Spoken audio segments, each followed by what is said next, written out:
ഹരേ കൃഷ്ണ. സർവം രാധാകൃഷ്ണാർപ്പണമസ്തു. ജയ് ജയ് ശ്രീ രാധേ രാധേ. ഭഗവത്ഗീത അധ്യായം 3 ശ്ലോകം 15. വേദങ്ങളിൽ നിയന്ത്രിത കർമ്മവിധികൾ വിവരിച്ചിട്ടുണ്ട്. പരമദിവ്യോത്തമ പുരുഷനിൽ നിന്ന് നേരിട്ട് ഉത്ഭവിച്ചതാണ് വേദങ്ങൾ. അതിനാൽ സർവവ്യാപകമായ അതീന്ദ്രിയ സത്ത യജ്ഞകർമ്മങ്ങളിലാണ് എന്നെന്നും കുടികൊള്ളുന്നത്. ഭാവാർത്ഥം: ഈ ശ്ലോകത്തിൽ യജ്ഞാർത്ഥ കർമ്മത്തെ, അതായത് കൃഷ്ണപ്രീതിക്ക് മാത്രമുള്ള കർമ്മത്തെ വീണ്ടും വിശദമായി വിവരിക്കുന്നുണ്ട്.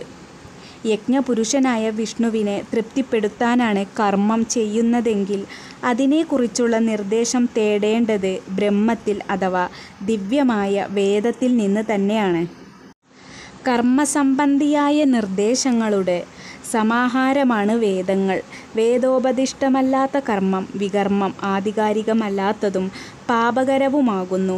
കർമ്മത്തിൻ്റെ പ്രതികരണങ്ങളിൽ നിന്ന് രക്ഷപ്പെടണമെങ്കിൽ വേദവിധി അനുസരിച്ച് പ്രവർത്തിക്കണം.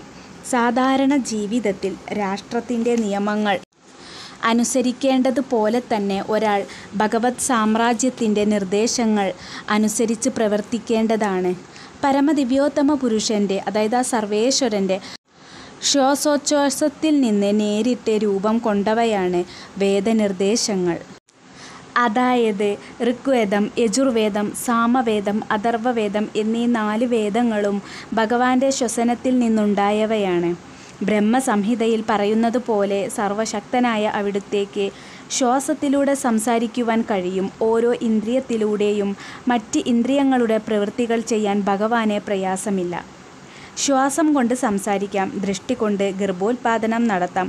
വാസ്തവത്തിൽ അദ്ദേഹത്തിൻ്റെ വീക്ഷണമേറ്റ ഭൗതിക പ്രകൃതിയിൽ നിന്ന് സകല ജീവജാലങ്ങളും ഉത്ഭവിച്ചു എന്ന് പറയപ്പെടുന്നു. ഭൗതിക പ്രകൃതിയുടെ ഗർഭാശയത്തിൽ ബദ്ധരായ ആത്മാക്കളെ ഉൽപ്പാദിപ്പിച്ച ശേഷം ആ ആത്മാക്കൾ ദൈവസന്നിധിയിലേക്ക് തിരിച്ചെത്തേണ്ടതെങ്ങനെയെന്ന് ഭഗവാൻ വൈദിക വിജ്ഞാനത്തിലൂടെ നിർദ്ദേശിക്കുകയും ചെയ്തിട്ടുണ്ട്. ഈ ലോകത്തിലെ ബദ്ധരായ ജീവാത്മാക്കൾക്കെല്ലാം ഭൗതിക സുഖാസ്വാദനത്തിലാണ് ആസക്തിയെന്ന് നമ്മൾ ഓർക്കണം. അവർക്ക് ആ വഴിവിഴച്ച ആഗ്രഹങ്ങൾ നിറവേറ്റി മിഥ്യാസുഖങ്ങൾ അനുഭവിച്ച ശേഷം ഭഗവത് ധാമത്തിലേക്ക് തിരിച്ചെത്താനുതകുന്ന വിധത്തിലുള്ളവയാണ് വേദങ്ങളുടെ നിർദ്ദേശങ്ങൾ. ബദ്ധമായ ജീവാത്മാക്കൾക്ക് മുക്തി നേടാൻ അത് വഴിവെക്കുന്നു. അവർ കൃഷ്ണാവബോധവാന്മാരായി വൈദിക നിർദ്ദേശമനുസരിച്ചുള്ള യജ്ഞപരിപാടികൾ അനുഷ്ഠിക്കാൻ ശ്രമിക്കണം. ഈ വൈദിക നിർദ്ദേശങ്ങൾ അനുഷ്ഠിക്കാൻ കഴിവില്ലാത്തവർക്കും കൃഷ്ണാവബോധത്തിൻ്റെ സിദ്ധാന്തങ്ങൾ ഉൾക്കൊണ്ടുകൊണ്ട് പ്രവർത്തിക്കാം. അവ വൈദിക യജ്ഞാനുഷ്ഠാനങ്ങളുടെ ഫലം ചെയ്യും. ശ്ലോകം 16. പ്രിയപ്പെട്ട അർജുന, വേദങ്ങളാൽ സ്ഥാപിക്കപ്പെട്ട യജ്ഞങ്ങൾ അനുഷ്ഠിക്കാതെ ജീവിക്കുന്നവൻ പാപം നിറഞ്ഞ ജീവിതമാണ് നയിക്കുന്നത്.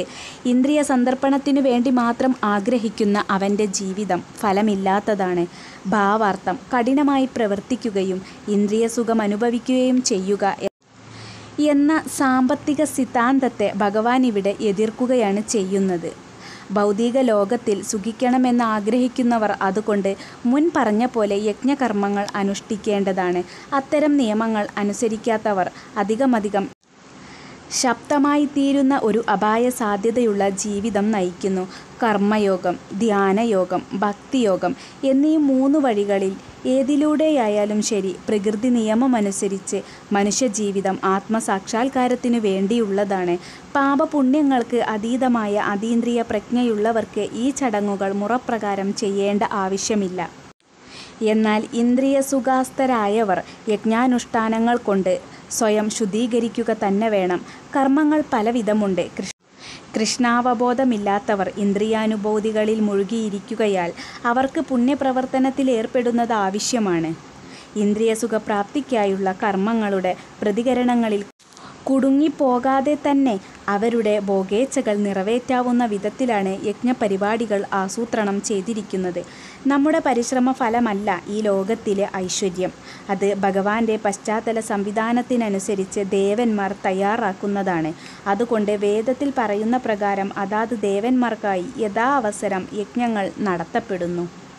മറ്റൊരു വിധത്തിൽ പറഞ്ഞാൽ അതും കൃഷ്ണാവബോധ പരിശീലനം തന്നെ. യജ്ഞാനുഷ്ഠാനത്തിൽ പരിശീലനം സിദ്ധിച്ചവർ തീർച്ചയായും കൃഷ്ണാവബോധം നേടും. മാത്രമല്ല, യജ്ഞാദികൾ ചെയ്തിട്ടും കൃഷ്ണാവബോധം ഉദിക്കുന്നില്ലെങ്കിൽ അത്തരം വൈദിക വിധികൾ വെറും സന്മാർഗിക മാർഗങ്ങളായേ കരുതാൻ പാടുള്ളൂ. ഒരാൾ തൻ്റെ പുരോഗതി നീതി സംഹിതയിൽ മാത്രം ഒതുക്കി നിർത്തിയത് കൊണ്ടായില്ല. കൃഷ്ണാവബോധം പ്രാപിക്കുന്നതിലേക്കായി അതിനപ്പുറം കടക്കണം. ഹരേ കൃഷ്ണ.